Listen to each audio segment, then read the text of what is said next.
Attorney, abogado ka pala na nagtuturo sa Ateneo. At sinasabi mo, ang diferensya ng private sa public figure, pagka public figure ay hindi basta-basta. Kahit nabirahin mo, parang may lisensya ka na, parang gano'n sinasabi mo. Pero pag private, talagang kinakailangan may malis ka agad yun. Siguradong. Kaya lang nung ikaw ay nag-vlog, ito yung title ng vlog mo sa akin eh. Huwag maniniwala sa pakulo at panliling lang ni Marcoleta. Ano ang panliling lang ko, attorney? Public figure ako, pero kailangan malaman ko, sapagkat dito lang may malis ka na eh. Una, hindi mo ako kilala, ikaw hindi rin kita kilala. Pero dito lang sa title na title pa lang, huwag maniniwala sa pakulo at panlilin lang ni Marcoleta. Attorney, kahit kailan wala akong nilinlang na mamamayan ng Pilipinas. Wala kang karapatan na akusahan mo ako ng ganito. Kung ang pinag-uusapan ay gusto mo lang ma-informahan ang mga nagpa-follow sa iyo kung sino-sinong maraming nagpa-follow. Pwede mo ba sagutin ito muna? Ano yung panlilin lang na sinasabi mo rito? Marami na po kasi akong naging hindi ko ano yung particular na Ito pakikita ko sa iyo, ayan hindi ko po alam kung anong particular doon na Attorney, gumawa ka ng vlog. yes po, ako po Responsibilidad mo sa public ito, lalong-lalo na yung naniniwala sa iyo. Hindi ako maniwala kung paano mo silang napaniwala. Pero itong sinabi mong ito, may pakulo ako at panlilin lang. Ito yung sagutin mo. Hindi ako naniniwalang hindi mo naalala ito. Mr. Chair? Mr. Chair? Actually po, dun yata yan sa rally ng Iglesia ni Cristo na naging subject din ako po ng programa ninyo sa yung dalawang pong kasama Honorable Congressman Marcoleta. Ako po yung naging subject nyo doon ni Saganang Mamamayan. Kasi ako yung nag-comment na sabi ko, dapat yung Iglesia ni Cristo kung talagang malaki yung mobilization nila, doon nila gawin sa Luneta, huwag sa Liwasan. Yun yung kasi, pag sa Liwasan... Attorney, huwag mong nililihis ang usapan. Ang Hindi, pinag-usapan yung panlilin lang na sinasabi mo at pakulo. Walang kinalaman yung rally ng INC dito. Doon ko po kita, Honorable Congressman Anong Marcoleta. panlilin lang ang ginawa ko doon sa rally? Yung po yatang speech nyo doon Hindi sa pa yata, kailangan siguruhin mo. Nagsalita ko doon, anong parte ng speech ko ang nilinlang ko ang mamamayang Pilipino? Honorable Congressman Marco, yung reaction ko po yata yung speech nyo po doon sa Ano stage. nga, kung alam mo yung speech ko, ano yung panlilin lang doon? Tingnan ko po dito sa ano ko kung ano yung ang dami ko na po kasing naging content tungkol kay Hindi ganun. Ako kapag sinabi ko, alam ko ang pinagbabasihan ko. Kahit matagal na yon, maaalala ko. Pag nilinlang ako ng isang tao, alam ko. Problema sa inyo, hindi ko nilalat ang vloggers, Ako, hindi ko minamasama yung vlogs. Yan ay part ng ating free speech. Expression. At yan ay ginagaranti ng ating saligang batas. Totoo naman na kapag ka-public figures, hindi dapat balat sibuyas. Hindi kagaya ng balat sibuyas ni Kong Barbers, alam ko yan. Pero hindi nangangahulugan. Kailangan i-establish ninyo. I-establish mo. Ikaw ay abogado pa rin, kagaya na sinasabi mo, nagtuturo ka pa sa isang reputabling institusyon. At pagkatapos, tinatanong ko lang ngayon, ikaw ang nagbablog, Basta po tungkol po talaga yung naging topic ko po kayo tungkol doon sa rally ng Ano ANC. nga yung sinabi ko sa rally na nanilang ako ng Pilipino? Wala ka man lang maisip? Ito yung uri mo na hindi kailangan talagang nagbablog Nami-mislead mo yung mga tao, nililin lang mo yung mga tao. Ang dahilan ay hindi mo man lang masabi kung ano yung aking mga panlilin lang na sinasabi mo rito. Pakulo at panlilin lang. Hindi ganyan yung mga vloggers na kilala ko. Yung mga vloggers umaatake rin sa akin, pero hindi ako balat sibuyas. Sapagkat may basihan ang kanilang sinasabi. Yung pinag-uusapan siguro namin dito. Gusto nila niyang tingnan siguro. kung ano yung mga seats ng mga aming pinag-uusapan dito. Hindi ako balat sibuyas, pero ito, wala akong makitang panlin lang na ginawa ko sa ating mamamayan. Ikaw, ang lakas ng loob mo na mag-vlog. Abogado ka pa naman. O ano? Gusto, panoorin ko po mamaya itong kung ano Ay, yun ang hirap sa atin, Mr. Chair eh. ano po kasi, Isip-isipin mo, bigla ka na lang gagawa ng isang vlog na ngayon ay tatanungin kita ng diretso, wala ka man lang masabi, kahit isang panlilin lang. At ang inaakala mo, baka sakaling no sa rally. maraming, Ibig mo sabihin, naharap ako sa rallying pagkalaki-laki para manlilang lang ako ng mamamayang Pilipino?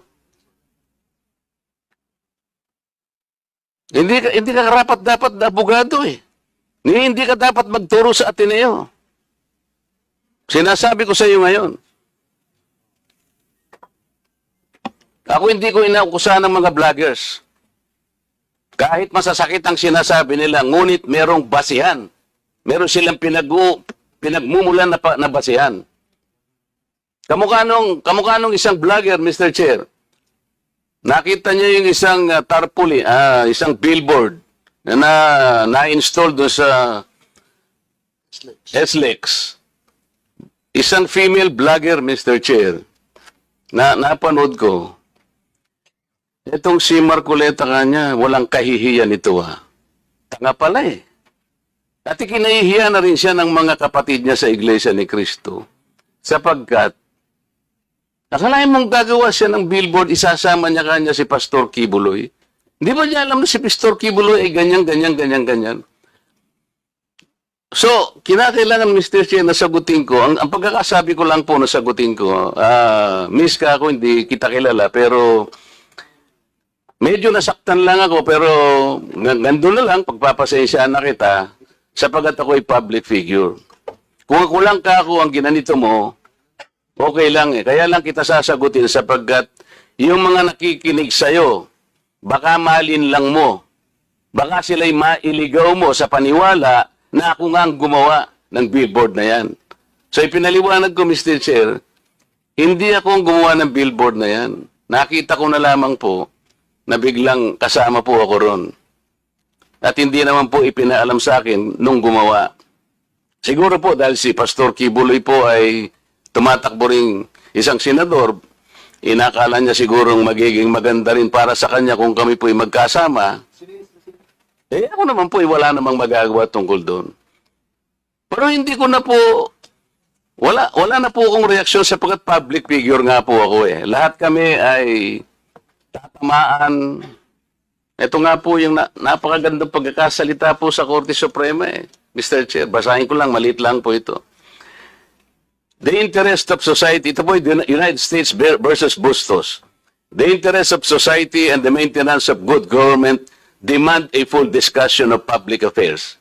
Complete liberty to comment on the conduct of public men is a scalpel in the case of free speech. The sharp incision of its probe relieves the abscesses of officialdom. Men in public life may suffer under a hostile and an unjust accusation.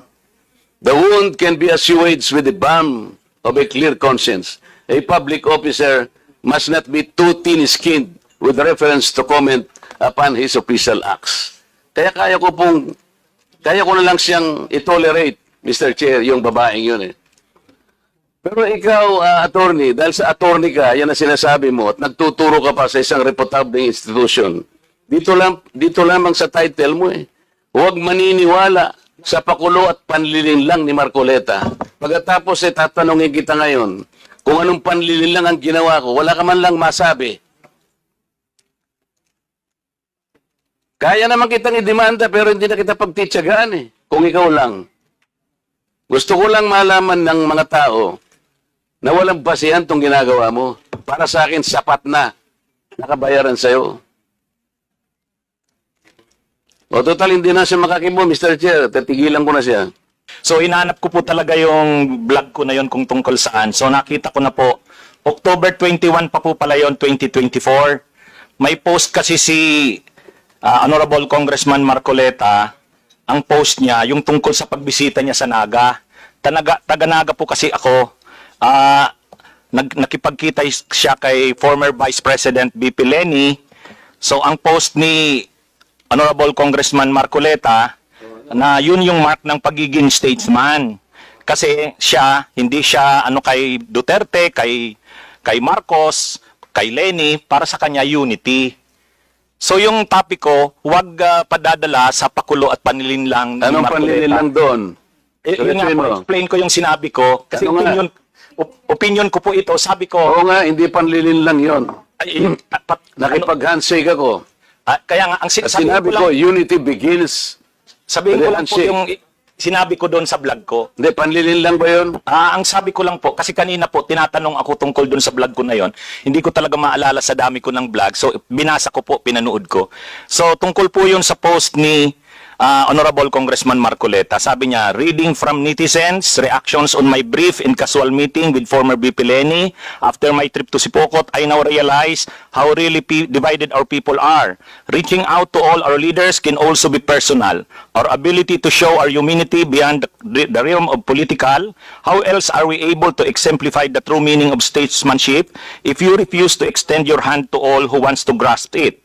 I believe unity always begins with the handshake. Tapos may picture siya, kasama niya sa BBBM, si Duterte, si Leni, si Sara.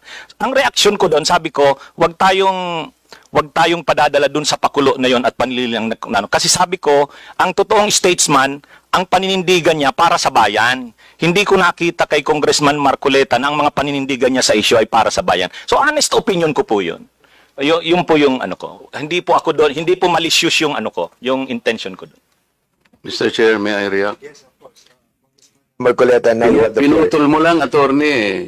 Ang kasunod nun, alam mo, tingnan po ninyo yung record ni ni Congressman Marcoleta. Siya yung nagsara sa ABS-CBN. Ang yabang-yabang niya. Yes. Isip-isipin mo, sasabihin mo sa akin, you do not even know the issues. Attorney, alam mo ba yung issue sa ABS-CBN? Yes po. What do you know about it? Mr. Chair. You can reply, Attorney Ricky, please. Mahaba po yung mga issues. Pero ang niraise nyo pong issues doon, maraming hindi binabayaran na tax ang ABS-CBN, may mga properties na in-acquire na illegal yung pagkaka-acquire, hindi binabayaran ng mga workers. So, mainly po yun yung nakita kong niraise yung issues nung pinasara yung hindi binigyan ng renew yung franchise. So, Mr. Chair, ano ang panlilingdang doon? Ni hindi mo alam yung Philippine Depositary Receipts, ni hindi mo alam yung corporate layering, ni hindi mo alam yung transfer pricing na ginamit nila para magkaroon tax evasion through Big Dipper. Ni hindi mo alam ang napakarami nun. Pagkatapos, magbibintang ka na, pakulo lang lahat ito, tako'y nanlilin lang. Ano ang binibigay mo sa followers mo, Mr. Chair? Wala kang masabi na panlilin lang eh. Ang sinasabi mo ngayon, opinion eh. Pwede kang humabyo ng opinion. Attorney ha, kung talagang attorney ka. Pero wag kang mag-chat-chat na ako'y nanlin lang ng mamamayang Pilipino. You want to reply, Attorney Ricky? Yes, Mr. Chair. Ayun, Okay, yun go po ahead. yung, kaya ko po sinasabi na yung ako naninindigan na yung vlogging ko, hindi po fake news kasi opinion ko po yun. Basta mo na lang sasabihin, Mr. Chair, na opinion mo yun, pero bilang kinarge mo ko na manlilin lang. Hindi ka ba magsasabi ng facts mo kung paano ako nanlilin lang ng Pilipino? Abogado ka, di ba? Mr. Chair, abogado daw ito eh. Attorney, you want to answer back? Again, Your Honor, yun na rin yung sinasabi kong concepts natin na ang mga public officials, talagang open sila na punahin, i-criticize. Medyo masakit minsan, pero yan yung pagkakaiba ng public official sa private citizen. Mr. Chair, hindi siya nagkikriticize eh. Sabi ko nga, binigyan kita ng halimbawa doon sa isang babaeng vlogger na sinabi niyang tanga ako at ikinahihiya ako ng lahat ng mga members ng INC. Pinatawad ko na siya ron eh. Masakit yun pero dahil meron siyang nakitang ganun. Pero ikaw sinabi mo eh, nanlin lang ako eh. Ngayon sinasabi mo, may opinion ka, nanlin lang. Wala kang masabi ngayon kung ano-anong ginawa ko para manlin lang ako ng Pilipino. Hindi ka abogado eh. Hindi opinion ito. Mr. Chair? Yes, sige. Okay na po siguro. Kasi marami pa sigurong pag-usapan. Ikaw ang manlilin lang. Okay. Thank you so much to both of you.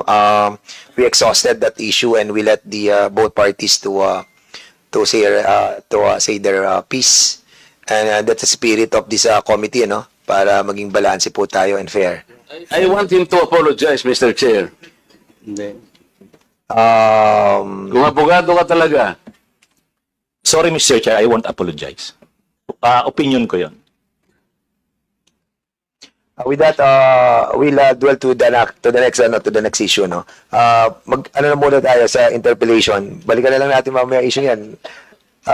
Kung ayaw niya mag-apologize, I think we cannot force him to say sorry about it. Mr. Chair, I move that he be cited for contempt. So there's a motion. Peddling lies before this committee. So I cannot even answer simple questions kung paano ko nilinlang ang mga Pilipino. We cannot just let people, kahit na ba public figures tayo eh.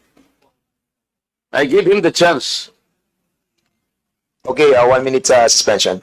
Parliamentary status ng ating committee. There's a motion that was moved by Congressman Marcoleta to cite Attorney Ricky in contempt. Unfortunately, Congressman Rodante Marcoleta is not a member of any of this committee. So he cannot move any motion regarding this issue. I'm sorry, Congressman Marcoleta, because I've been informed that you are not a member of any of the committees. And according sa ating rules, hindi po pwedeng Mr. Chair, may I ask my friends in this committee who are well-intentioned enough, and I think they wanted also to protect not only the reputation of this committee, but I think in the interest of truth. with that, Mr. Chairman, siguro, Mr. Chairman, co-chair. Hello. Mr. Chair. While, sige, Congressman, Can we table this motion for the meantime and proceed with the interpellation? Yeah. I think we can go back to that motion later, May but others. I think we should discuss that thoroughly, since this will be a contempt order and it will be needing the approval of the members present. So it's already 3 p.m. and we have 11 interpellators. So that is my suggestion, Mr. Chair, with the indulgence of Congressman Marcoleta. The members here have been here since early this morning. So kung pwede, tumuloy na muna tayo sa interpellation, then we'll go back to your motion. no, we cannot go back to the motion unless we will be able to talk to the other members to move for that motion. Then for the meantime, we'll Mr. Chair, be asking, table the motion. we will table the motion, and for the meantime, we'll be asking Congressman Plato to proceed with the interpellation. So, Congressman Marcoleta, we'll be giving you a time to convince other members to move that motion.